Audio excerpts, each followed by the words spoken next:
अस्सलाम वालेकुम तमाम सामीन और नाजरीन आज की इस वीडियो में हम आपको ज़ीरा और दालचीनी से वज़न कम करने का एक नहायत आसान और छोटा सा नुस्खा बताने जा रहे हैं।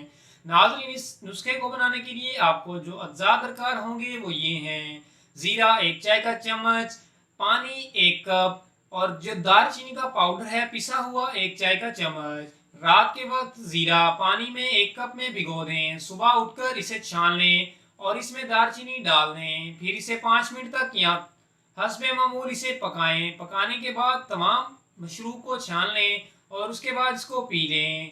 दालचीनी आपके जिस्म में ग्लूकोज की मकदार को कम करती है। 3 ग्राम दालचीनी को 16 हफ्तों तक इस्तेमाल करने से आपको हैरत अंगेज फवायद का हासिल हो सकते हैं। नाज़रीन, ये थी हमारी आज की एक छोटी सी वीडियो।